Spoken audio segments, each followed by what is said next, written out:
Buenos días.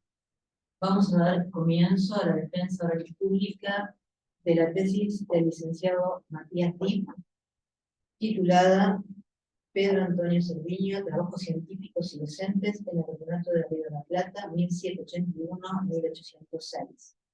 El tribunal está compuesto por la doctora Ana María Martínez de Sánchez, el doctor Guillermo Niego Campo y quien les habla de las. Vamos a comenzar con la exposición del tesista, que tiene para hablar entre 40 minutos. Paso el micrófono.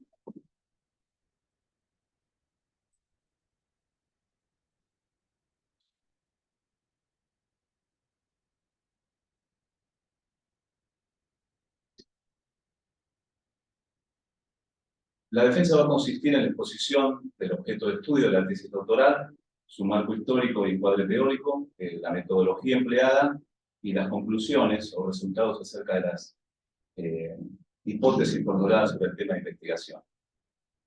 El objeto de estudio de la tesis doctoral consistió en determinar cuáles fueron los trabajos científicos y docentes que realizó Pedro Antonio Cerviño desde su rol de funcionario del Virreinato rioplatense entre los años 1781 y 1806, y al mismo tiempo identificar las concepciones económico-políticas que este ingeniero y docente gallego asimiló, reelaboró y difundió en favor de la potenciación regional. El límite cronológico inicial lo fijamos a partir del 1 de septiembre de 1781, cuando el virrey de Buenos Aires Vértiz lo designa Cerviño geógrafo de la tercera partida demarcatoria española de límites con Portugal, en virtud de lo que había establecido el Tratado de Saint-Ildefonso. Nosotros consideramos que este es el punto de partida de la extensa trayectoria profesional de Cerviño en el Río de la Plata. Por su parte, el límite cronológico final lo establecimos en la medianía del año de 1806, cuando la ocupación británica de la capital virreinal produce una quiebra violenta del orden instituido.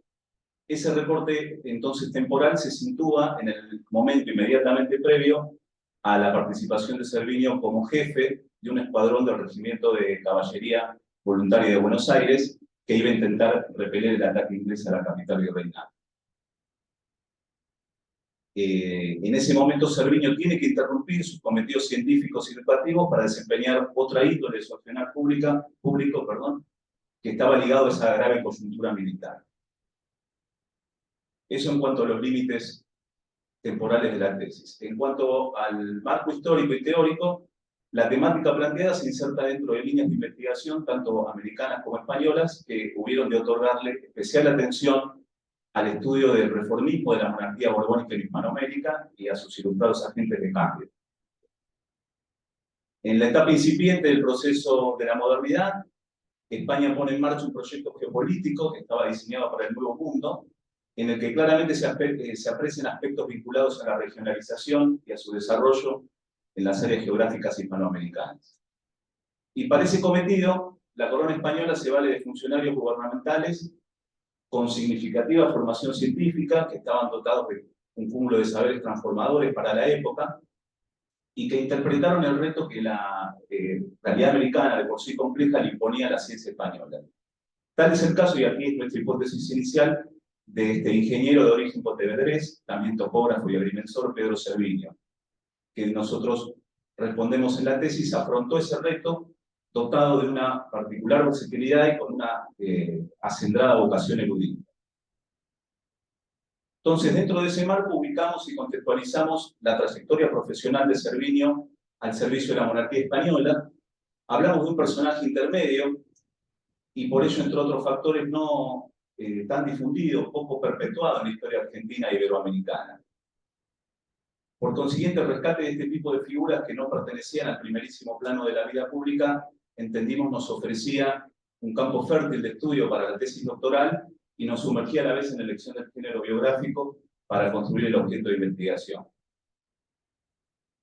Enseguida advertimos en la bibliografía argentina y americana que había un déficit historiográfico respecto a la descripción y a la significación de la vida pública de Cerviño, que se había soslayado su probada injerencia, de acuerdo a nuestra investigación, en diversas tramas del debate económico y político colonial, con someras menciones a su labor profesional, en el mejor de los casos, e inclusive hasta omitiendo su nombre en las páginas explicativas de la historia virreinal. Sin embargo, comprobamos a lo largo de nuestra investigación que el rastro documental dejado por Cerviño fue lo suficientemente denso y numeroso como para evidenciar la excepcionalidad de su comportamiento individual, pero también la necesidad de observarlo en tanto componente de un grupo humano, ya sea por su actividad, el de ingenieros o científicos, el de docentes y hasta el de periodistas, el de etapa tardo-colonial de la región rioplatense. Sin duda que este era el punto de partida que nos encontrábamos en cuanto a los problemas de la investigación. Por tanto, una de las pretensiones principales fue suplir esa escasez historiográfica mediante la interpelación crítica de fuentes manuscritas de primera mano seleccionadas tras un proceso de recopilación, de diagnosis, de sistematización en más de 300 legajos documentales de diversos repositorios nacionales y extranjeros. En muchos casos, documentación inédita. A esos fines aplicamos un abordaje metodológico propio de la disciplina histórica que combinó el método deductivo-inductivo con el analítico sintético. Una vez definida la metodología, tuvimos una ineludible prioridad investigativa que fue develar las incógnitas historiográficas que existían respecto del centro docente en el que Cerviño se había formado, de la fecha de arribo a la América Meridional y las redes sociales a las que tempranamente estuvo vinculado. Tras la resolución de estas incógnitas históricas, nos ocupamos, sí, de ubicar en su adecuado contexto la extensa serie de contribuciones profesionales que Cerviño hiciera a la cultura científica del Virreinato del Río de la Plata. Junto con los trabajos científicos y técnicos esforzados que él hiciera, como dije, miembro de la tercera partida de marcatoria de límites española con Portugal en América y durante 2 décadas, Cerviño también fue convocado con habitual regularidad y constancia para el desempeño de otras tareas que tenían equivalente importancia estratégica para la monarquía hispana. Nos referimos, por un lado, a las comisiones con objeto de aprovechamiento económico desplegadas en el Chaco y en Potosí, a expediciones pergeñadas para la defensa y expansión de la frontera sur del Virreinato de Buenos Aires, a los proyectos de fomento de la navegación y de mejora de la infraestructura portuaria en ambas bandas del Río de la Plata, y también a las obras viales que hacían a la comunicación, al comercio, al transporte, a la seguridad y a la mejora urbana en la capital virreinal. Esto se deduce del capitulado y subcapitulado de la tesis. Toda esta ingente labor científica de Cerviño fue desarrollada en un amplio escenario de acción, desde el punto de vista geográfico, y quedó plasmada en numerosos documentos de su factura, que nosotros rescatamos y sistematizamos en la tesis. Hablamos de planos, de mapas, de presupuestos, de diarios, de notas, de relaciones, de representaciones, de artículos periodísticos, cartas, discursos e impresos varios.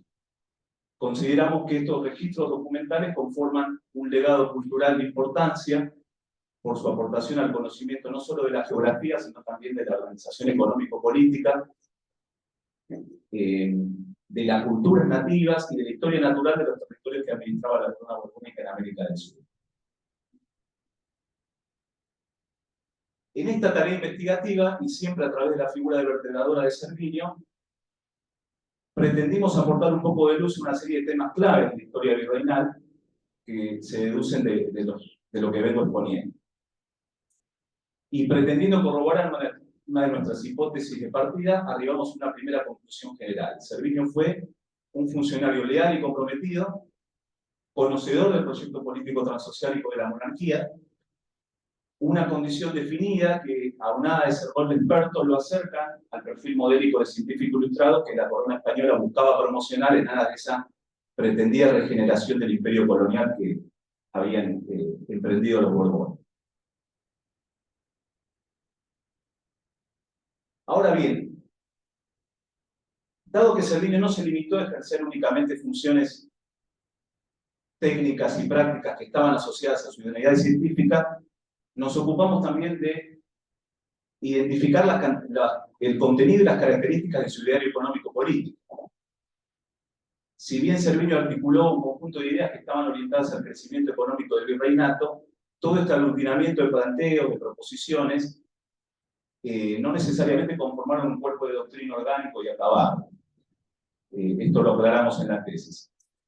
Y esto mismo puede afirmarse respecto del secretario perpetuo del Consulado de Buenos Aires, Manuel Belgrano, con quien Cerviño mantuvo una comunión ideológica y una cooperación práctica sobre la que nosotros insistimos y recalcamos en la tesis porque, entre otras cosas, permite seguir el tono del camino del movimiento de renovación intelectual rioplatense en la etapa tardocolonial. La apropiación y propagación de los denominados conocimientos útiles de la época, preferentemente los matemáticos, pero también los astronómicos, los químicos, los físicos, los botánicos, etc., por parte de Cerviño y de Belgrano, persiguieron una finalidad que decididamente era reformista. Y la orientación de esas herramientas al terreno económico procuró impulsar el desarrollo de la agricultura, la ganadería, la industria y el comercio en el virreinato rioplatense. Por lo pronto, ese propósito persuasivo que ambos tuvieron sobre las políticas de la época sirvió para detectar, más allá del éxito en sus propuestas reformistas, sirvió para detectar, decía, las necesidades locales y los obstáculos que se presentaban al desarrollo económico regional. Como paso previo, dentro de este ideal económico-político, al impulso de ese trinomio que hablaba de la felicidad de la época, agricultura, industria y comercio, las claves de la prosperidad y la felicidad de la época, según el léxico ilustrado, Cerviño promovió un profundo y exacto conocimiento del estado de la economía virreinal por intermedio de la estadística y auxiliado a su vez por la representación cartográfica. Este conocimiento y reordenamiento geográfico que proponía parecía además indisociable de una formulación correcta de las políticas territoriales y poblacionales. Y conjuntamente la política de poblamiento promovida por Cerviño se enlazaba con la defensa de las fronteras del virreinato, tanto las fronteras internas con las parcialidades indígenas como las externas con los portugueses del Brasil.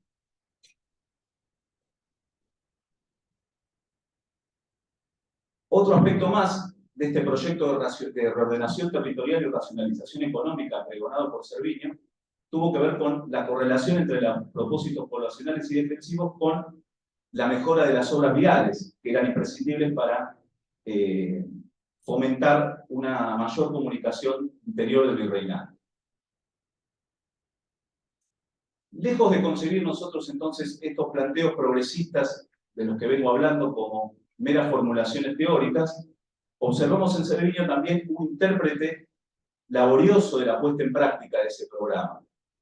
Es decir, su ocupación de científico lo llevó durante 2 décadas al campo de acción, donde arrostró peligros, donde padeció penalidades, en una geografía muchas veces inhóspita y delatadiza. En este sentido, vemos que Cerviño participó de las mismas difíciles condiciones de trabajo a las que estuvieron sometidos la mayoría de los miembros de las comisiones demarcatorias de límites en América, y cuyos itinerarios vitales responden a constantes similares. Ahora bien, desde una mirada historiográfica, nosotros creemos que con este enfoque investigativo empleado para el caso de Cerviño y con nuestros hallazgos, podrían incentivarse otras investigaciones sobre diferentes hombres de la ciencia hispanoamericana en la etapa tardocolonial. Y al mismo tiempo conjeturamos que las nuevas propuestas de estudio que pudieran haber en esa dirección revaloricen el recurso al género biográfico, que es un género rehabilitado académicamente en las últimas décadas. Por otra parte, el conjunto de esfuerzos que supuso la fijación de la frontera, como decía recién, en la línea divisoria, y el inmenso trabajo de reconocimiento territorial que incluyó, tuvo una importantísima repercusión en el plano local, en su contexto. Por eso, al finalizar el siglo XVIII, Cerviño se había convertido en una reputada autoridad científica e intelectual del ámbito gobernante. Esos méritos le granjearon la designación para 2 nombramientos que eran pretendidos por él. Por un lado, su designación como ingeniero de Estado del virreinato en 1799, eso le equivalió a prolongar la larga serie de contribuciones científicas que ya había hecho, y por otra parte, en el mismo año, tras una convocatoria de exámenes de oposición, su elección como director principal de la Escuela de Náutica del Real Consulado de Buenos Aires, cargo que él desempeñó entre 1799 y 1806, o sea, durante toda la existencia de la institución, y que fue objeto de análisis de la segunda parte de la tesis. A este respecto, considerando que hasta el presente no se ha publicado una obra que se dedique particular y exclusivamente a la historia de náutica del consulado porteño, nosotros profundizamos en la faceta docente de Cerviño porque a su vez nos permitía reconstruir aspectos sustanciales de esta institución. Por un lado, la evolución y el desarrollo del establecimiento, la orientación metodológica del plan de estudios, que fue un asunto espinoso y controvertido, la relación entre los actores y componentes institucionales, es decir, maestros, directivos y alumnos, la disponibilidad de recursos materiales y financieros, y también el impacto político y cultural del establecimiento náutico. Una conclusión liminar a la que arribamos en la segunda parte de la tesis es que, consustanciados en ese ideario reformista del que hablaba entre Belgrano y Cerviño, ambos se movilizaron para profesionalizar e institucionalizar la actividad enseñante de las matemáticas en la región. Y esto era clave porque el proceso de institucionalización de la enseñanza de las ciencias exactas en el Río de la Plata era incipiente y hasta cierto punto frágil. Y la Academia de Náutica se convirtió, de hecho, en la única institución educativa de su tipo en la región durante el dominio hispánico. Su nacimiento, como pretendemos explicarlo en la tesis, fue bastante complejo desde el momento en que contrarió disposiciones navales vigentes, se abrió sin contar con la aprobación real, por tanto fue objetado por la gobernación de Montevideo, que es donde residía la Comandancia General de Marina, el apostadero naval, y su accionar y funcionamiento se vieron dificultados por trabas burocráticas y presupuestarias. La Academia de Náutica se había establecido a su vez con el fin de catalizar el plan consular de fomento y desarrollo de la navegación, del que Cerviño fue un activo promotor junto con Belgrano. Ambos bregaron, y esto es fundamental en el entendimiento de la significación de esta institución, bregaron para que de la Academia de Náutica, como gustaba llamarla Belgrano y Cerviño, pudieran egresarse pilotos científicos, pilotos astrónomos, hablaba Cerviño, que fueran capaces de suplir las necesidades de ese tráfico de ultramar cada vez más creciente, y que en caso de que los egresados de la academia no tuvieran una vocación por esa carrera honrosa y lucrativa, como se hablaba, y no se dedicaran al pilotaje, los conocimientos impartidos en la institución fueran lo suficientemente útiles para que estos individuos se dedicaran al comercio o a la milicia. De esta manera, insisto, se valoraba su utilidad a la sociedad. En este punto es fundamental considerar que se nos revelan los alcances ilustrados de la función económica de la educación. Esto es un rasgo central del programa educacional de Belgrano y de Cerviño, que estaba asociado a la producción y orientado al trabajo.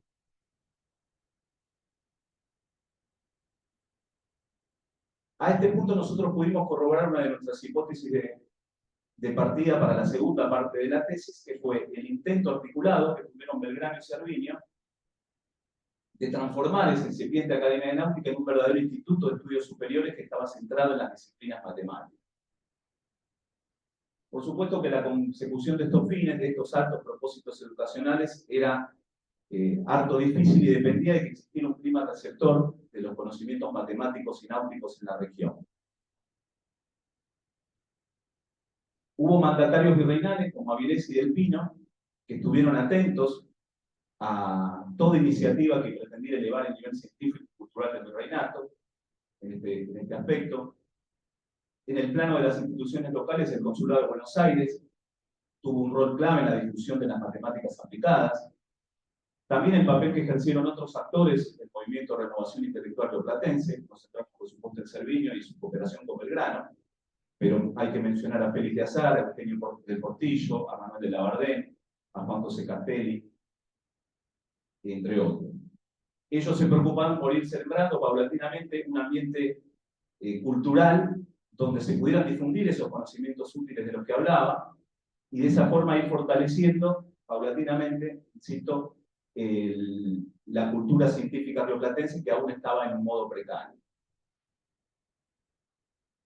Para poder identificar este accionar y cómo se configuró ese clima receptor de conocimientos matemáticos y náuticos, nosotros apelamos a lo que llamamos los vehículos transformadores y los rastreamos en las memorias consulares, en los artículos aparecidos en la prensa virreinal, en los informes y notas que estos actores produjeron en el desempeño de su función pública y sobre todo en los discursos y escritos que Belgrano y Cerviño pronunciaron al abrir anualmente los certámenes de la Academia de Náutica. Por eso indagamos con recurrencia en la tesis en aquellas páginas, porque entendemos fueron una palestra intelectual ineluctable del debate económico-político que se trasladó a la región. En los escritos de Cerviño, sobre todo, prevaleció, identificamos un interés por transmitir y difundir el efecto industrioso de las matemáticas, al mismo tiempo que Cerviño, casi como único docente y director de la escuela, le transmitía a sus alumnos en las aulas los conocimientos astronómicos y matemáticos más avanzados de la época.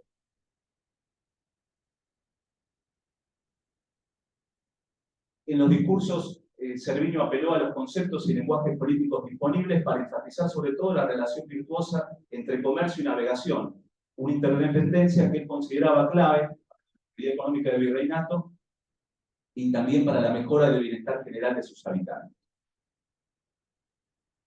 De acuerdo al horizonte de pensamiento de Cerviño, entonces, abogar por la navegación propia o el fomento de la navegación y defender los intereses marítimos debía traducirse en la creación de una marina mercante local y una industria naval también de origen local.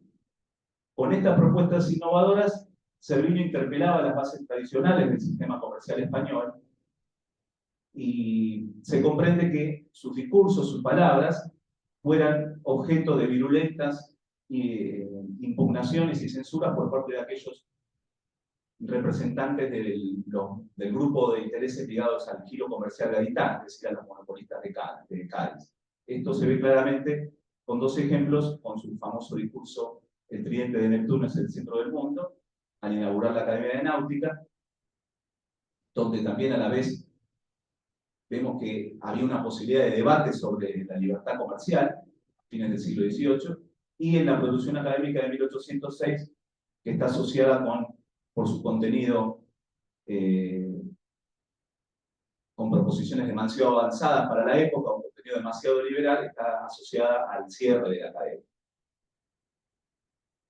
Como colofón a la tesis doctoral, nosotros recuperamos o destacamos otro resultado, producto de estudiar el acervo ideológico de Cerviño, en sus escritos y en sus discursos, analizando no solo el contenido referencial, sino también el alcance de aquellas páginas.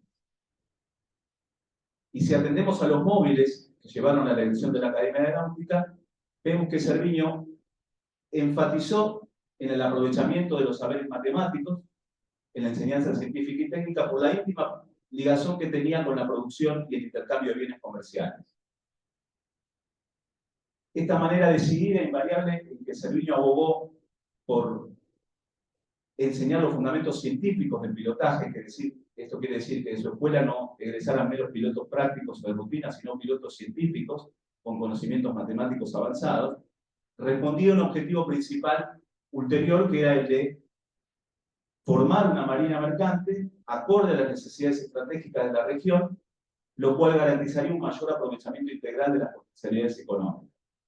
Esto respondía a objetivos locales, pero se consustanciaba con los propósitos reformistas de la colonia. Por tanto, y para concluir, entendemos que para conseguir esos fines, Cerviño, tanto en la prédica discursiva que analizamos en la tesis como en la labor docente, se orientó a acentuar las relaciones entre el conocimiento científico y desarrollo económico-social, lo que coadyuva a la confirmación de la hipótesis final de nuestra tesis.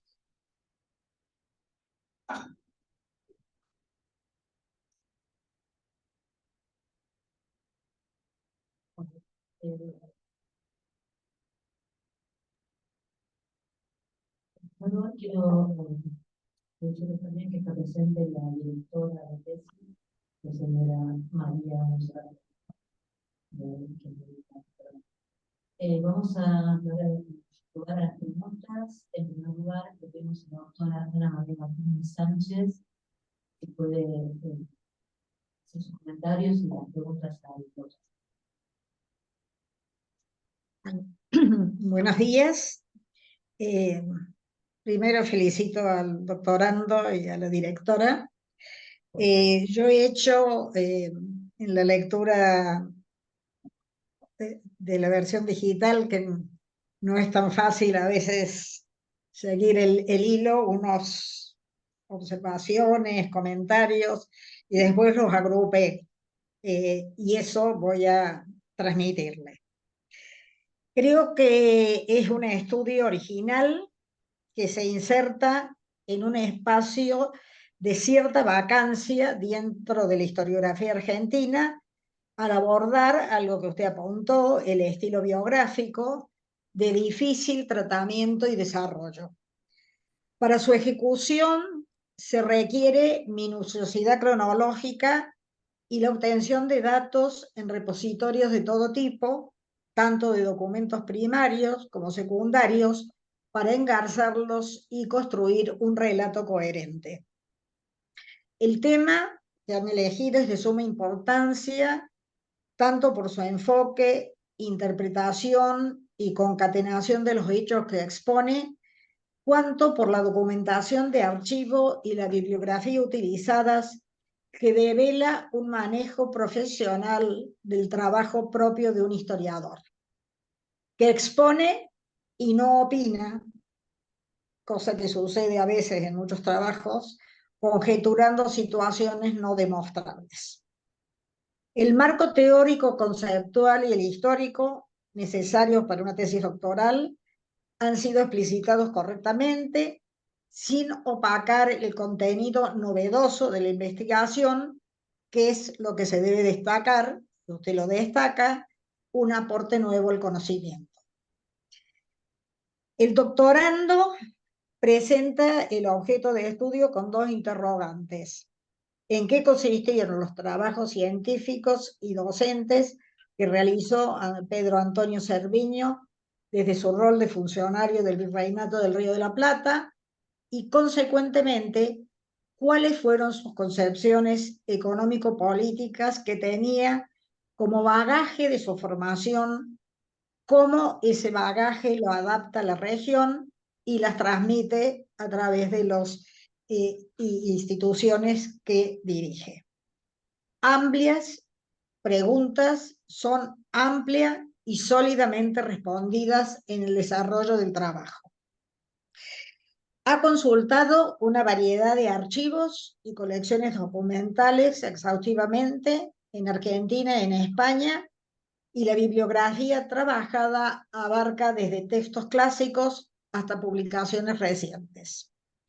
La posibilidad de la consulta remota ha sido aprovechada por el doctorando para incluir la referencia de documentos digitalizados, de los que en muchos casos proporciona el enlace en su versión virtual, que es la que hemos evaluado, lo que me ha permitido navegar, lo que evidencia una gran honestidad y generosidad intelectual. Cabe destacar positivamente que por las fechas de consulta de algunos se constata que el doctorando ha dedicado varios años a esta investigación. Quiero destacar la abundancia de elementos cartográficos que enriquecen de manera especial el relato de la primera parte y ponen en evidencia la difícil tarea que llevaron a cabo las comisiones que estudiaban los límites de los territorios del imperio. Españoles de una importante preparación teórica y práctica, que pusieron su saber al servicio del proyecto de la monarquía, con exiguas o nulas retribuciones y pésimas condiciones de subsistencia. Me afirmo a confirmar este parecer por conocer el trabajo de otras comisiones demarcatorias en diferentes lugares de Hispanoamérica, como la de Francisco Requena, quien hizo los planos de todos los cementerios para América, que fue el comisario de límites entre España y Portugal en el Marañón, y fue gobernador de Maynas. Los mapas y folios de documentos que ilustran el relato han sido ubicados en el lugar oportuno y con un pie descriptivo y sobre todo identificatorio de su procedencia, igual que la aclaración de elaboración propia en los cuadros que son de su autoría, como el cuadro comparativo de las obras de Jorge Juan y de Besut. La metodología empleada en la investigación como para la presentación del relato es coherente, pues demuestra las hipótesis planteadas haciendo prevalecer el trabajo empírico sobre toda suposición o aseveración forzada. A través de todo el trabajo se traluce la relación de momentos históricos, acciones y testimonios de Cerviño y de sus contemporáneos. La tesis ha sido estructurada de un modo adecuado, destacando con precisión la referencia a algún tema que ya fue tratado en apartados anteriores, y con ello la lectura se hace amena e invita a seguir leyendo. La división en dos partes es acertada, pues constituyen los dos núcleos de análisis, las dos preguntas de la actividad de Pedro Cerviño en el Virreinato del Río de la Plata: desempeño científico y docente. Los temas y subtemas en que ha dividido esas partes ayudan a la comprensión de la totalidad de la tesis, con un índice gradual que acompaña al lector cuando requiere regresar a ciertos tópicos ya expuestos o verificar la bibliografía. Confieso que imprimí el índice para poder leer la versión virtual porque es dificultoso hacerlo. El lenguaje, quiero felicitarlo, es sumamente cuidado, rico en palabras, utilizadas en una redacción impecable que conviene destacar.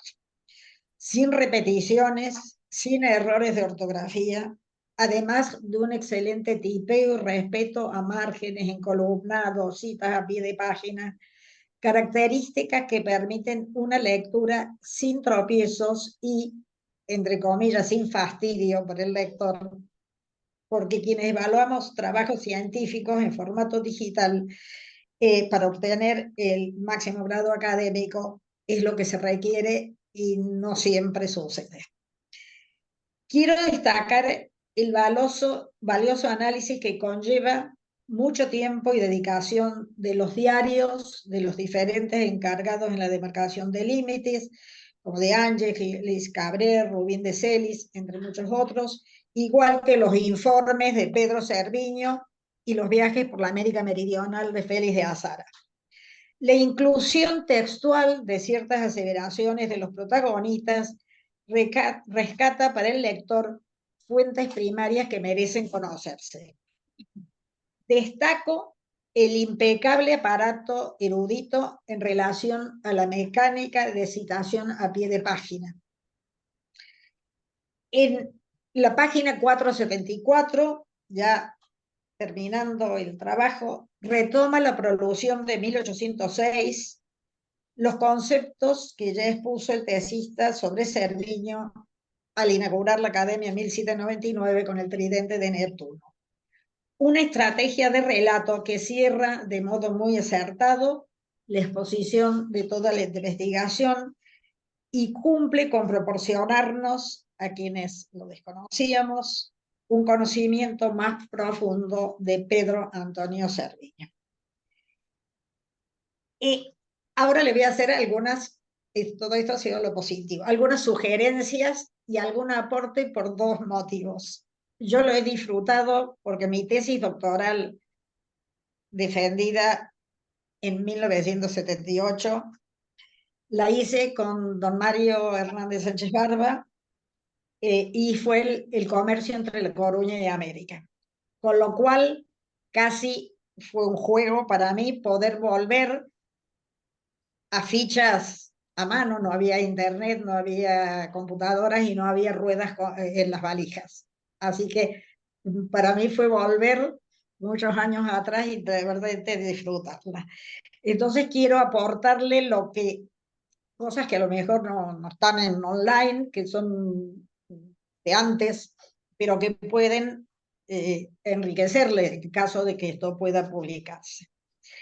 Creo que el trabajo se apoya mayoritariamente en fuerzas primarias, como he dicho, diarios e informes de cada explorador y de Cerviño, como en documentación oficial, con una escasa elaboración conceptual, pero el trabajo es interesante, muy lineal y con un escaso diálogo o confrontación con la bibliografía. Quiero hacerle, si quiere anotarlo, si no, yo esto se lo paso después por un correo electrónico, pero me parece interesante. He sido profesora de paleografía mucho tiempo y quizás los presupuestos que incluye en la página 135 y siguientes no tienen la misma letra que otros, con lo cual sería interesante indagar con quiénes trabajaba Cerviño o quiénes tenía a su lado en estas tareas, apoyándolo en este tipo de requisitos. Es decir, cuál es realmente su grafía y cuál no.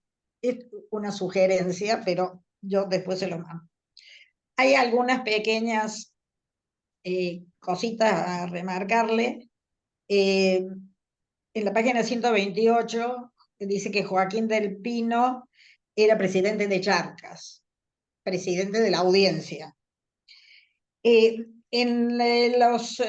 Al citar los archivos, Archivo General de la Nación lo pone con puntos entre medio y Archivo General de Indias no, lo pone sin puntos. Le sugeriría que para una posible publicación hiciera un índice, una pequeña lista de las siglas que va a utilizar y así no tiene que poner nada después. Hay una parte que pone supra nota al pie 2200 y le pone infra en 1165 y creo que es al revés, porque supra es arriba e infra es abajo. Eso para que lo tenga en cuenta. Yo he tratado de buscar, a raíz que tengo un libro para sugerirle, que es El Real Consulado de La Coruña, impulsor de la ilustración. Es decir, yo trabajé en la biblioteca del Real Consulado de La Coruña. Me interesaba saber si Cerviño, gallego, había tenido algo que ver, aunque es concomitante con las fechas, ella había viajado. Yo trabajé con Morales Padrón los pasajeros a Indias, con lo cual he estado buscando en fichas también porque no lo tenía digitalizado, aunque hice unas pequeñas pases a Excel durante la pandemia y estuve buscando, no salió de La Coruña teóricamente, debe haber viajado, es decir que muy posiblemente sí él estudió en la zona de Barcelona, de Cataluña, y tendríamos que destacar con respecto también a Alsina, que dice que estudió en Mataró y Arenas de Mar es muy cerca, con lo cual está a 10 kilómetros, yo creo que es la misma escuela de náutica.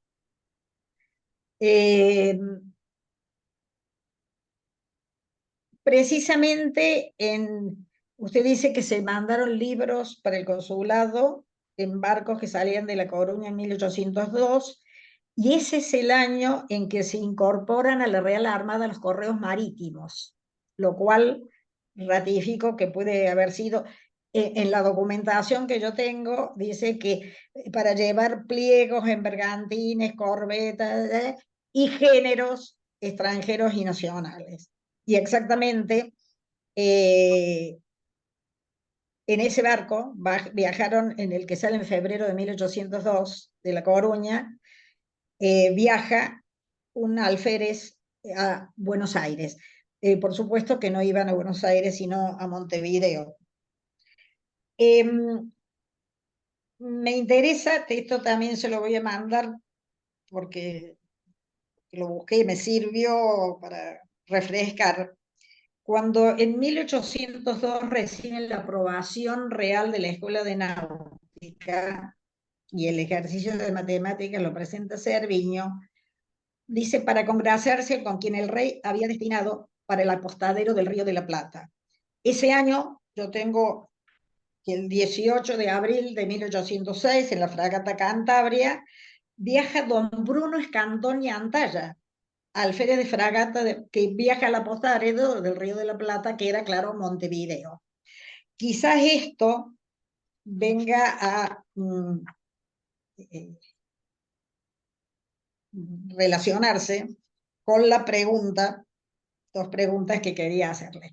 Bueno, por un lado, le sugiero el libro, si quiere yo, es decir, este del Real Consulado de La Coruña, impulsor de la Ilustración, lo escribió, fue la tesis doctoral de María del Carmen Sánchez Rodríguez, que era la bibliotecaria del Real Consulado. Yo trabajé mucho tiempo, 6 meses en el Real Consulado de La Coruña, le puedo poner en contacto. Yo publiqué en la revista del instituto, y hay otro libro que puede interesarle, que es Pedro Antonio Sánchez Bamonde, un promotor de la ilustración en Galicia que se desempeñó en el Consulado de La Coruña. Porque lo que me llama la atención del libro esto del Real Consulado de La Coruña es que trata exactamente de la educación, y es calcado lo que hace Cerviño, calcado desde qué libros utilizan. La maravilla de esto es que ella, porque la persona, María del Carmen Sánchez, hacía una tesis doctoral sobre pedagogía, así que hizo hincapié y trabajó con la biblioteca del consulado y con los libros de actas, y son calcados los planes, las relaciones de bibliografía, etcétera. Es decir, que al punto que la Escuela de Náutica de La Coruña, creada en 1799, tuvo 2 alumnos que eran de Montevideo, que en la tesis ella no pone el nombre, pero remarca esto que yo estoy diciendo de Montevideo. Y Winduysen visitó la Escuela de La Coruña. Es decir, que la relación... hipótesis para que usted siga trabajando. Cerviño tenía relación, yo creo, con gente, debía tener correspondencia, no sé si existe correspondencia de Cerviño, pero creo que, como siempre, yo ya tengo muchos años, lamentablemente, son investigaciones las suyas que motivan a otras. Entonces, dentro de esto y de alguna cosa más que se la puedo mandar después por correo electrónico, porque son pequeñas. Usted ha puesto muy bien que el archivo de Simancas, en las citas a pie de página, es Valladolid, España, y en de la lista general ha puesto Valencia, o se lo tipiaron mal. Eso, bueno, es pero, a ver, las críticas, o no son críticas, observaciones, son para que usted pueda mejorarlo esto, porque creo que merece que se publique. Y le quería hacer, si las quiere anotar, 2 preguntas. Hay una manifiesta resistencia de Montevideo, que era donde estaba el apostadero, al progreso de las propuestas de Cerviño en Buenos Aires, que una está encarnada en Giannini cuando sugiere trasladar el consulado de Buenos Aires a Montevideo. ¿Ha podido vislumbrar, o esto es otro tema de otra investigación, que las autoridades de Montevideo tenían una mejor llegada a la corte que Cerviño y que el propio Belgrano, ya que Montevideo es el puerto? Es decir, cuando estudié yo el comercio entre La Coruña y América, es a La Habana y a Montevideo. Los barcos no llegaban a Buenos Aires. Buenos Aires, como los mismos trabajos de Cerviño lo demuestran, era y sigue siendo un puerto caro, lodoso, y sumado a los comerciantes, a los protagonistas de la época, donde también yo en mi tesis estudié el contrabando y los decomisos. Es decir, era la creación del virreinato del Río de la Plata tuvo una gran influencia del comercio para facilitar no tanto el comercio legal como que le llegaron más fáciles las cosas de contrabando. Eso sería una pregunta, es decir, la importancia que pudo tener para esta resistencia en la Corte, la ubicación y los contactos con la monarquía directamente o con gestores, etcétera, de Montevideo. Y la otra, si esa situación de endeudamiento crónico del consulado, que lo acarreamos, por apoyar a la corona en las guerras con Francia e Inglaterra, ¿cierto? Yo en mi trabajo traté todo esto del comercio de neutrales, etcétera. Eran los comerciantes porteños quienes daban a interés dinero y después no se les podían pagar, etcétera. Si fue la causa fundamental del fracaso del proyecto o esa falta de apoyo general de la corona a una iniciativa, me llama la atención cuando era el momento en que se crean los consulados en todos los lugares donde había puertos habilitados desde 1778 en el resto de América. A las dos preguntas que había elaborado, agregué mientras usted ponía algo que desconozco y perdón. ¿Existe alguna lista o inventario de la biblioteca del Consulado de Buenos Aires o no hubo? Bueno, por mi parte, lo felicito, he disfrutado leyéndola y bueno, doy la palabra a quien debe seguirme. Muchas gracias, Matías. Bueno, muchísimas gracias, doctora, por los comentarios, de la valoración y, por supuesto, recojo el desafío heurístico y quedo en expectativa del correo con todas estas indicaciones que sin duda van a enriquecer lo ya escrito. Tratando de ser sucinto respecto a la consulta, entiendo que hay un punto en común entre las dos preguntas, porque el principal obstáculo que tuvo el Consulado de Buenos Aires a todas sus iniciativas científicas, técnicas y de progreso material fue la oposición encarnizada del jefe del apostadero naval, y puntualmente tuvo personificado el gobernador Bustamante y Guerra. Hay muchos documentos donde los mismos miembros del consulado, sobre todo los que tenían una postura progresista como Belgrano y Servinio, se congratulaban de cuando Bustamante y Guerra retorna a España y no tenían que, en todo caso, ese obstáculo permanente a todas las iniciativas consulares. Por supuesto que esto se encuadra dentro de, yo lo mencioné en la tesis, de una rivalidad portuaria que, como todos sabemos, comienza desde la instalación de la capital virreinal en Buenos Aires, y de acuerdo a lo que yo veo en las fuentes, por ejemplo, por lo que transmite, por ejemplo, el apoderado del Consulado de Buenos Aires en España, en Madrid, él refiere que para poder avanzar proyectos que eran obstaculizados por Montevideo, no solo el de la Escuela de Náutica, sino también, por ejemplo, la habilitación portuaria del Senado de Barragán, tenía mucha más llegada a la Secretaría de Marina, lo que podía escribir el jefe del apostadero naval, es decir, el gobernador de Montevideo o alguna autoridad consular de Montevideo, que lo que podía influir el apoderado consular de Buenos Aires. Eso aparece expresamente en algunos documentos entre el apoderado consular, por ejemplo, Cristóbal Gómez y Güemes,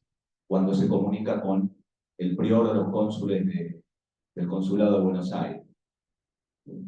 Figura, y yo creo que tiene que ver justamente porque la Comandancia General de Marina de Su Majestad tenía sede en Montevideo y la Academia de Náutica, y este creo que es el principal motivo por el cual la Academia se desautoriza y se desaprueba, se había abierto sin consultar al jefe del apostadero naval, es decir, al gobernador de Montevideo.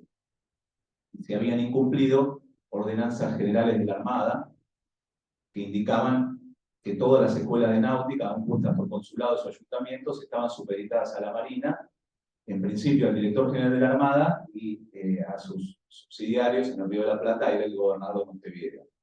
Entonces el recelo de Bustamante lo vemos en todos los proyectos de infraestructura, incluso hay el consulado de Buenos Aires en una suerte de polémica con el gobierno de Montevideo, le replica varias veces que también se habían ocupado en Montevideo. El mismo Cerviño, yo lo desarrollo en la tesis, levanta planos y presupuestos para, para un fanal en el Cerro de Montevideo, para un fanal en la Isla de Flores, que tenían que ver con la seguridad de las embarcaciones y de la navegación.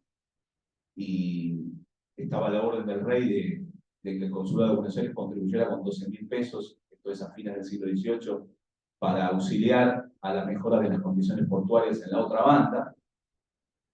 Continuamente en la historia del consulado porteño se ven estas diatribas de uno y otro lado de ambas orillas, y respondiendo a la primera pregunta, por lo menos, yo creo que las fuentes muestran que había una mejor llegada desde Montevideo a la Secretaría de Marina. Y el asunto, por lo menos el de la instalación de la Escuela de Náutica, en definitiva, de acuerdo a lo legal, dependía de la Dirección General de Marina, o de la Secretaría de Marina de la Corona. Perdón, la siguiente pregunta, el último comentario, si me lo permite, me molesten.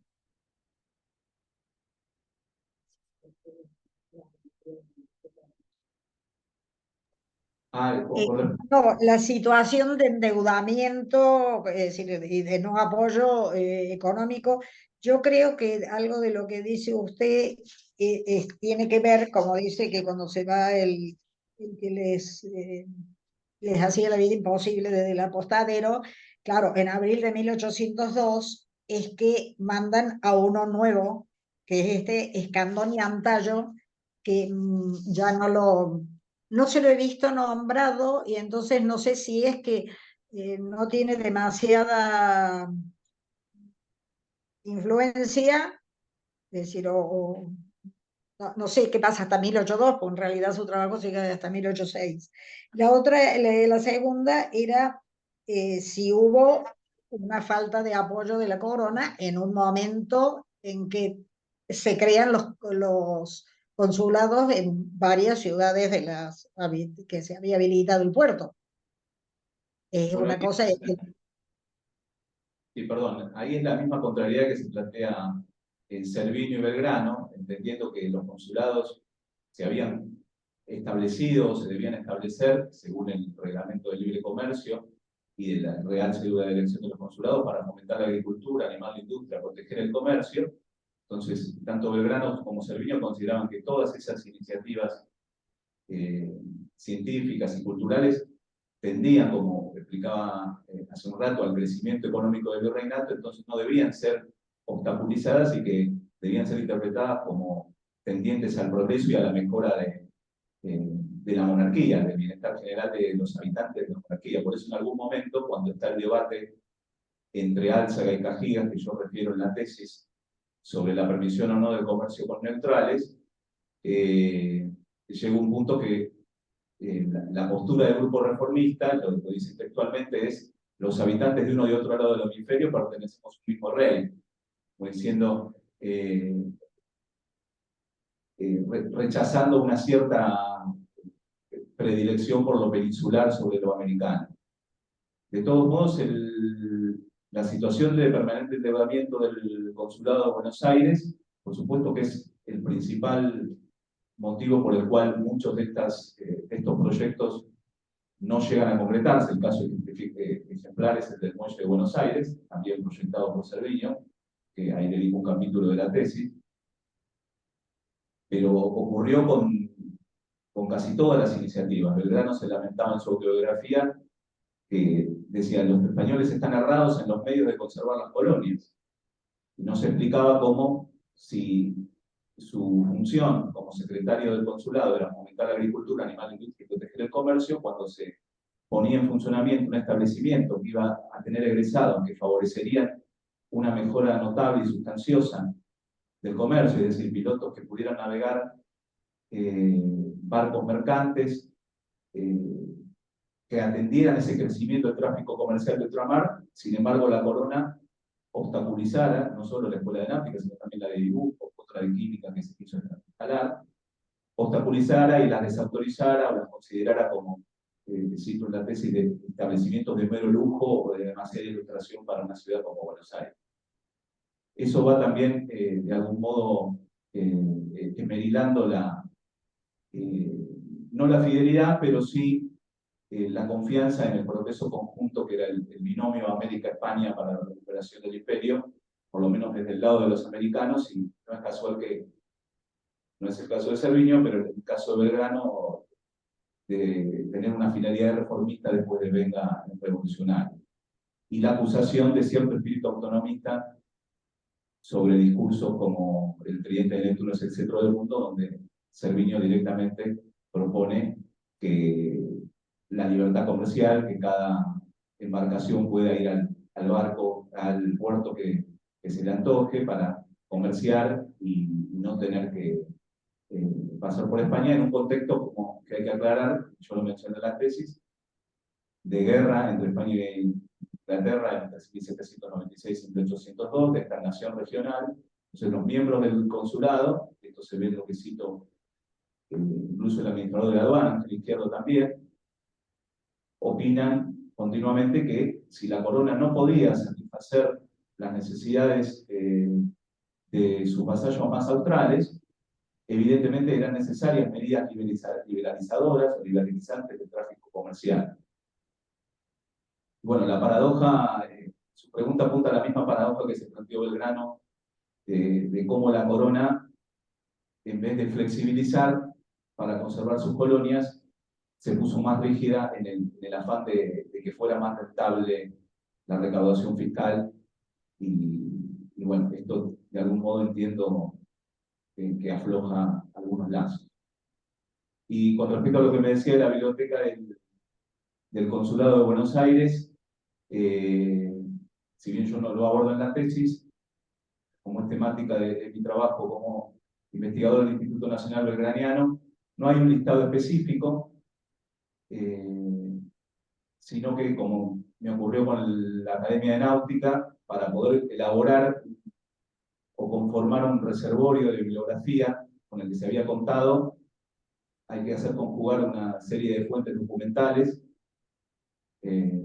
Podría ser un desafío, me interesa mucho la pregunta porque yo decía en la tesis que Cerviño ofrece libros de su biblioteca personal para la Academia de Náutica y para que mientras se generaba ese trámite de pedido de libros a la metrópoli, que tarda 3 años por lo menos, él aporta de sus libros.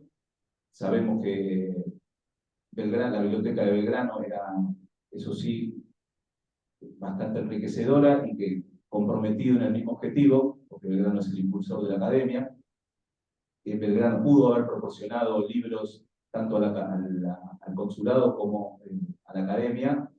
En la fuente yo no lo advertí, pero también recojo el desafío de armar de buscar ese listado, que en principio no lo he encontrado, pero que ayudaría, que enriquecería sin duda saber el reservorio intelectual de estos protagonistas. Perfecto, muchas gracias. Vamos, gracias. Bueno, a continuación el doctor Diego Campos, por favor.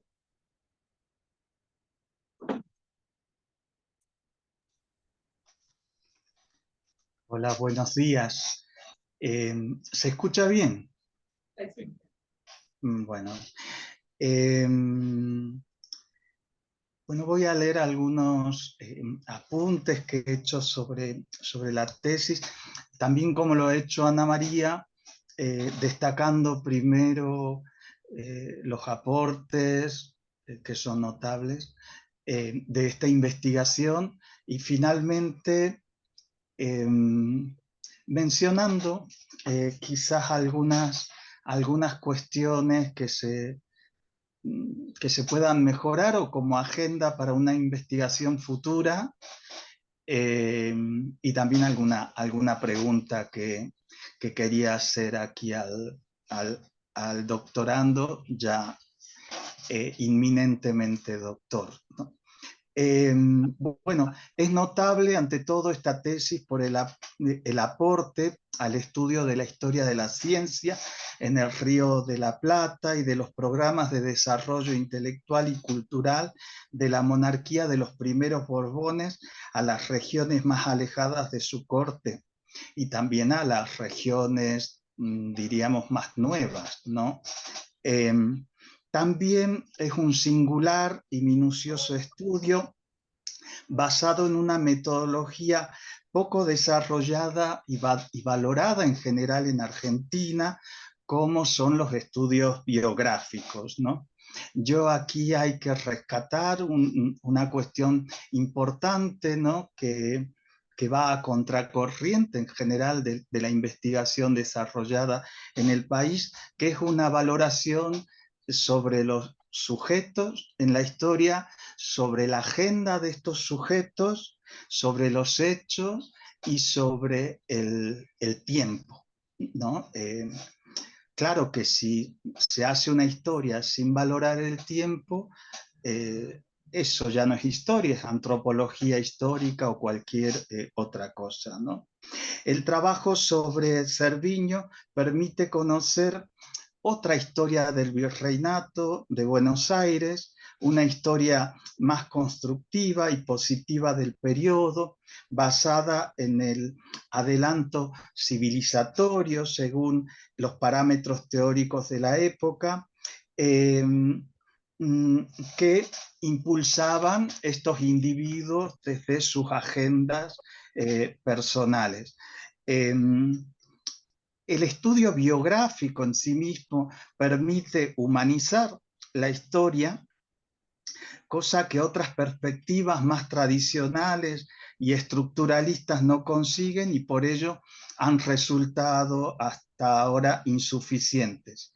Así Cerviño aparece como estudiante en Cataluña, como aprendiz y discípulo de Azara en el Río de la Plata, como soldado de la resistencia ante el invasor británico y como jefe de otros científicos, técnicos y maestros en el desarrollo de proyectos para el puerto y en la escuela de náutica. Promotor de las matemáticas para el desarrollo de la economía y de la marina real en la región, dando vía a un desarrollo de un proyecto ya secular de estos primeros Borbones que comienza con Patiño, ¿no? La tesis se basa en una amplia gama de cuerpos documentales, editados e inéditos, de diversos repositorios, particularmente del Archivo General de Indias, Archivo General de Simancas, y bueno, el mayor peso lo tiene Archivo General de la Nación, me imagino que por obvios motivos, ¿no? Este estudio ha llevado también al autor, lo deduzco yo, a desarrollar un mayor conocimiento sobre cartografía, sobre cálculos, sobre matemáticas, diversos conocimientos sobre física de los materiales, etcétera, ¿no? Que han enriquecido este notable trabajo. Bueno, más allá de esto, yo señalaría, bueno, remarco lo que ha dicho la doctora Martínez de Sánchez. La tesis ha sido redactada con un lenguaje muy cuidado, lo que destaca seguramente las numerosas correcciones que ha tenido. Aquí, bueno, hay que felicitar también a la directora de esta tesis, por supuesto, porque en ese aspecto es un trabajo siempre ingente de aquellos que nos toca dirigir. Por lo tanto, un texto impecable, de lectura amena, o sea, la lectura es bastante amena. En poco tiempo se puede leer esta tesis, ¿no? Y también un hecho positivo que me parece importantísimo es el equilibrio de las partes y el acierto que ha tenido el tesista aquí en haber decidido dividir esas dos partes en modo temático, pero sin violentar la cronología de los hechos, que necesita, por supuesto, un estudio biográfico, ¿no? Ahora bien, quería señalar algún pequeño detalle justamente respecto a la forma y respecto al contenido, ¿no? Respecto a la forma, bueno, hay que decir que el lenguaje es muy rico y hay muy pocas erratas. Yo solamente le diría de revisar quizás alguna coma rebelde que ha quedado ahí en algún pie de página, que bueno, usted solo se va a dar cuenta cuando se menciona, se cita algún libro y en un renglón hay una coma entre el nombre y el apellido, y en el siguiente renglón, que se cita nuevamente el mismo libro, esa coma no está, ¿no? Entonces, bueno, hay unificar los criterios ahí de citación, pero yo creo que es una errata más que un desconocimiento de los criterios, ¿no? Así que es algo mínimo. Luego quizás sí yo llevo una cruzada personal contra el uso de esa palabra accionar, que no se corresponde al verbo transitivo, ¿no? Que se señala en el diccionario el diccionario de lengua de la Real Academia, ¿no? Que habla de accionar, poner en acción algo, ¿no? Pero no tanto la conducta y el comportamiento. Creo que es un error que nos viene en Argentina de la prensa, ¿no? El accionar del comisario no sé cuánto, no. Eso solamente respecto a ese texto impecable que, bueno, en el momento de la publicación puede serlo todavía más.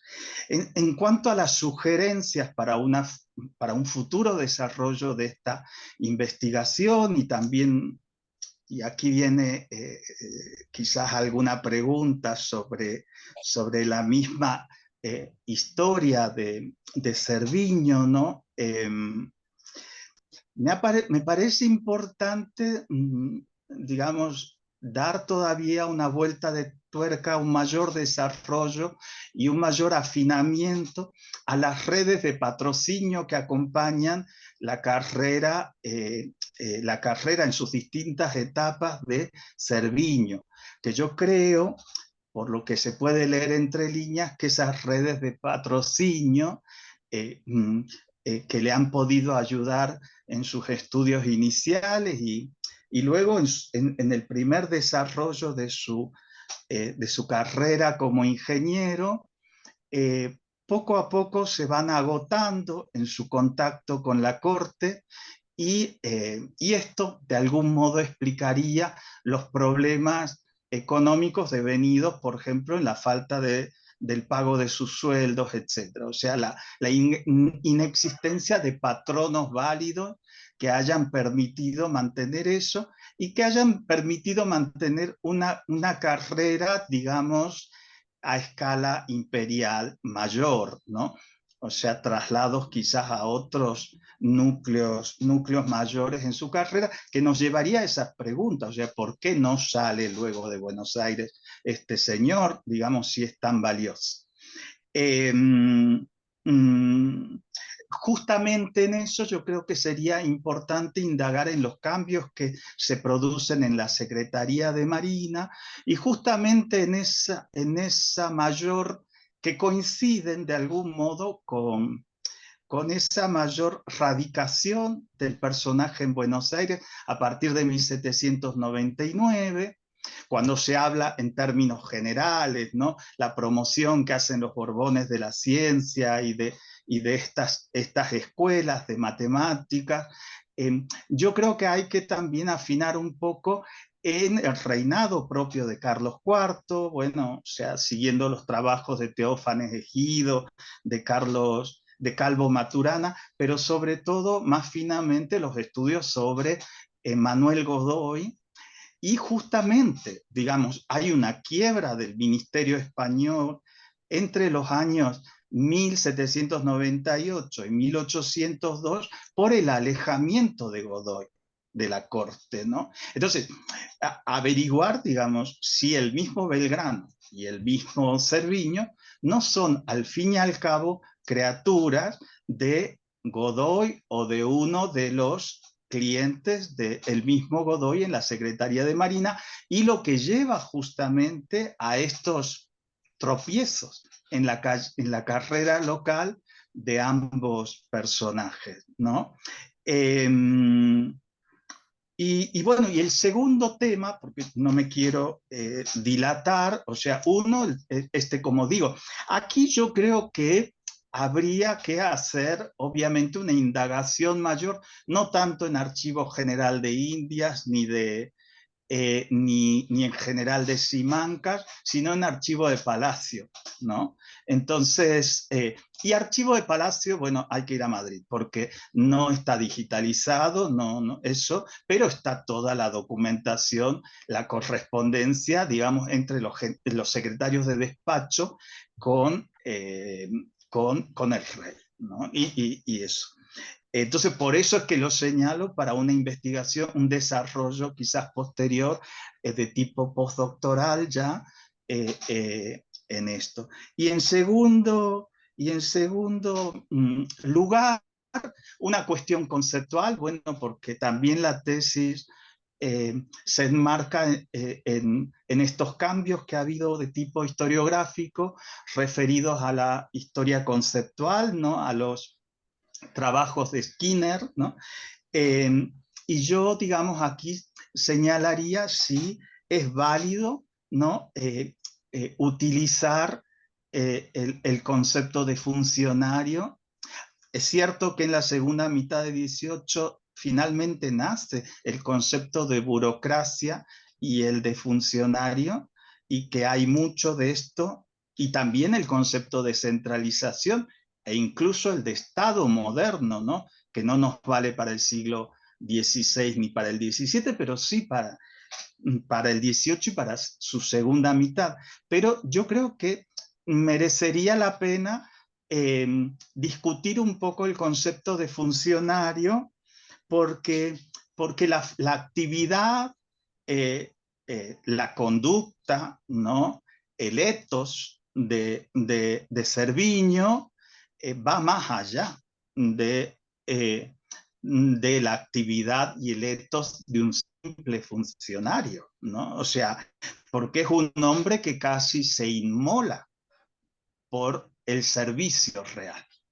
Y, digamos, si uno se fija en las disposiciones referidas a digamos, el colegio de ingenieros de época, las distintas disposiciones dadas por Carlos IV, justamente se menciona el servicio real, se menciona a los ingenieros como parte del servicio real, ¿no? Con lo cual aquí hay un elemento personal, digamos, no formal, que hace parte del ethos de estos personajes, que ya Griselda Tarragós también lo ha estudiado para estos gobernadores de Buenos Aires de la primera mitad del 18, que terminan muriendo por la causa del rey, ¿no? Entonces, más allá de si reciben un sueldo o no lo reciben, ¿no? Entonces, eso solamente.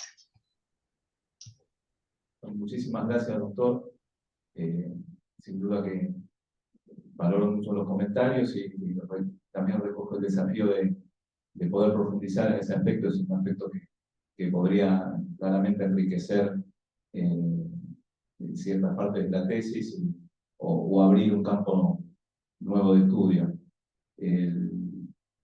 Sin duda que Cerviño fue más que un funcionario, si bien uno lo circunscribe, no solo porque tenía un cargo designado, que fue el de ingeniero voluntario o geógrafo durante más de 20 años, sino porque concomitantemente, como creo que se ve en la tesis, se le hacen encargos virreinales, capitulares, y a todos responde con prontitud. Las mismas fuentes hablan de su celo, de su talento, y textualmente dicen siempre dispuesto a trabajar en lo que se le mande. O sea que hay una vocación científica, por eso yo digo que responde él con una acendrada vocación erudita al desafío de la ciencia en América, porque su propio interés en la difusión de las matemáticas aplicadas y en el conocimiento, esto de conocer los datos geográficos del país antes de tomar decisiones políticas o militares, sin duda lo movilizan y lo vemos incluso en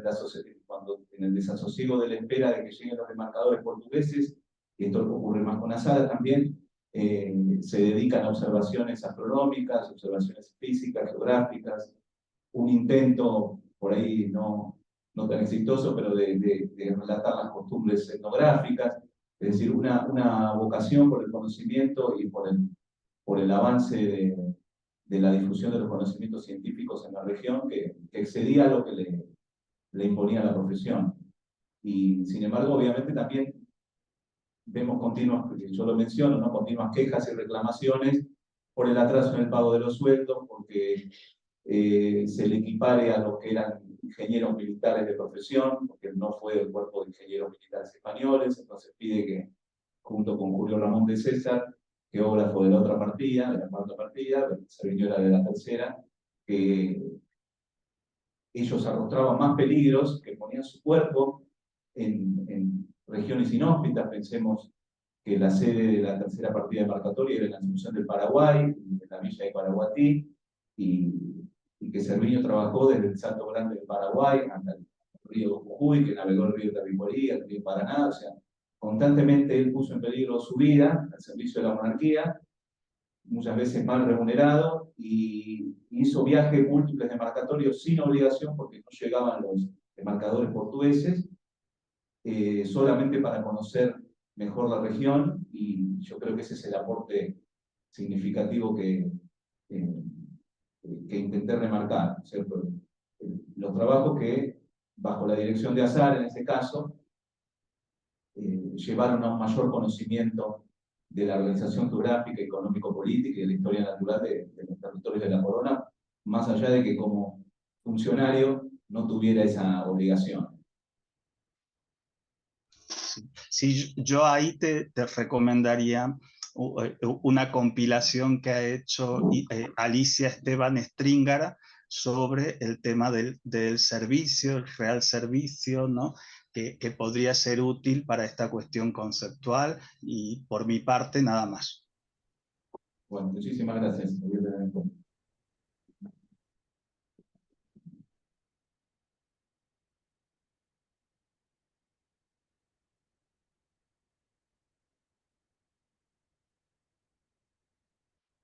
Yo quiero felicitar a Fernando y a su madrina por el gusto y en cuestiones personales, porque doctorando lo conozco 18 años. He seguido su trayectoria y sé del trabajo.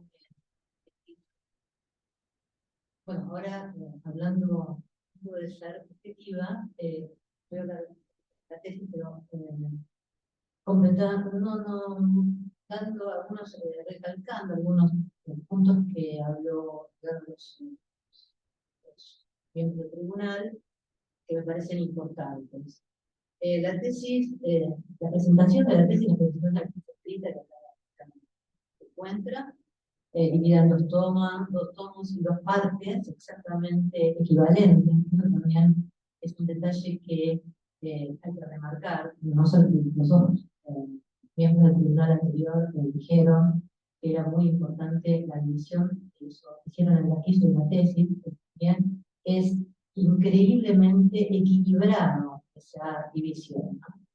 Esta tesis cumple con los requerimientos metodológicos que cuestan tanto a veces cumplir, y está cumplido al mínimo detalle, más allá de marcas que hicieron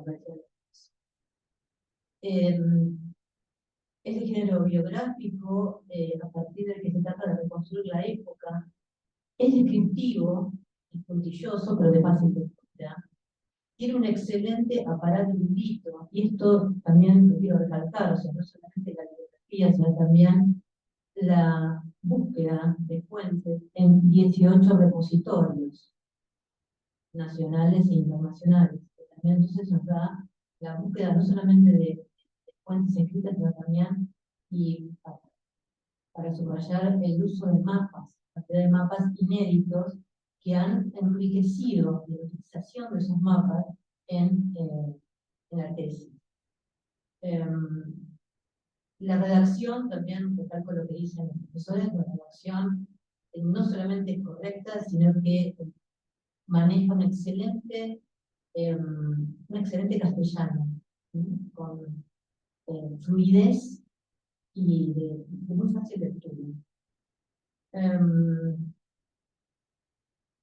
Es muy interesante, sobre todo me interesó a mí, bueno, la parte del análisis del discurso de Cerviño, y ahí, digamos, algo que me planteaba era, bueno, que faltaría un diálogo con la bibliografía, ¿no? Porque, o sea, la tesis está más planteada desde el punto de vista de fuentes, hay mucha bibliografía sobre el tema de los discursos, sobre todo el tema del uso del vocabulario que hace Cerviño en sus discursos, que están divinos, tan agradable de leer, ¿no? Tan agradable de leer. Estimo entonces que en este punto se podría haber explotado más la bibliografía para crecer en cuanto. Es una sugerencia como para pensar, ¿no?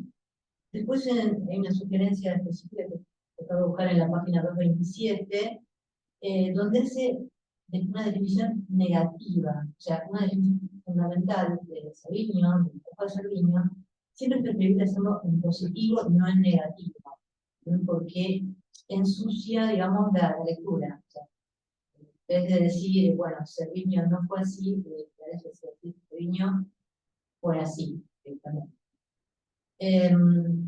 Bueno, a mí la tesis realmente me gustó muchísimo leerla. Las preguntas, o más que nada para que vos puedas hallarte un poquito más, me gustaría que nos hablaras un poco de este vocabulario que usa Cerviño, qué correlación hay con el vocabulario usado de la época. Y también la otra pregunta o la otra sugerencia que también me quedó ahí, que en la conclusión me hubiera gustado que se marquen nuevas líneas de investigación. O sea, porque seguramente, como vos mismo has dicho, se te han abierto otras puertas. Eso me gustaría que quedara en el final, ¿no? De la tesis. Bueno, esto sería lo que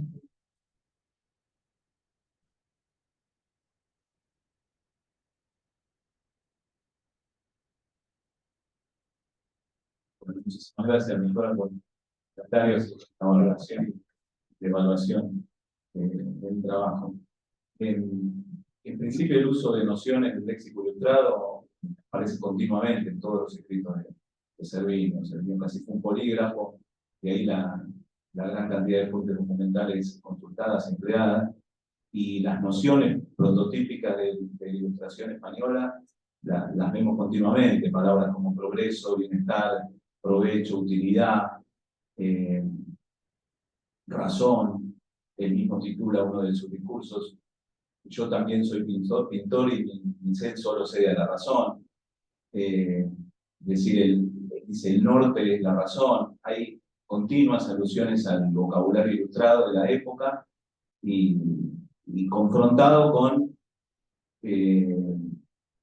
por el mismo Cerviño, con otros protagonistas que, según la concepción de Cerviño, estaban más abocados al ejercicio del poder o de lo militar, y él decía: analícese todo, calcúlese todo, acóplense datos antes de tomar decisiones. Entonces, esta premisa prototípica del racionalismo ilustrado, de la eficacia, de la organización, se lee en todos sus trabajos que podrían haber sido meramente descriptivos, porque tenía el encargo de levantar diarios de los viajes, organizar informes de sus expediciones, pero que se dedicó a intentar en embellecer el lenguaje y adornarlo con un sentido de progreso económico para el país, es decir, o para su país de adopción en su momento. Hay una intención que va más allá, hay cierta intención literaria en Cerviño y se conjuga claramente con los propósitos y con el léxico ilustrado. Y respecto de las futuras investigaciones, sí, el comentario me resulta muy útil,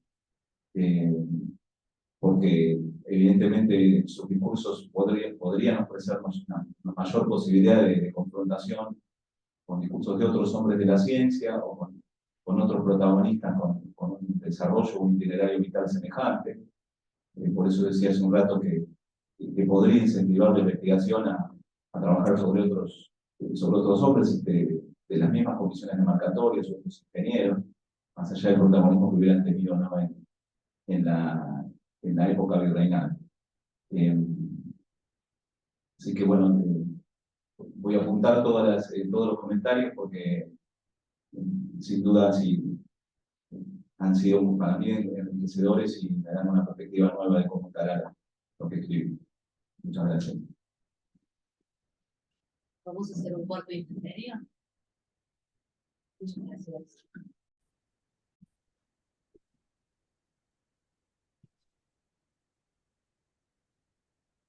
Bueno, la tesis defendida sobre Pedro Antonio Cerviño, trabajos científicos y docentes de la Cátedra de La Plata, 1781-1806, por la ahora doctor Matías Viv, ha tenido la calificación de 10 sobresaliente con rectificación de publicación. Muchas gracias. Felicitaciones. Felicitaciones, doctor. Muchas gracias por la evaluación, por las sugerencias. Se la merece. ¿Sí?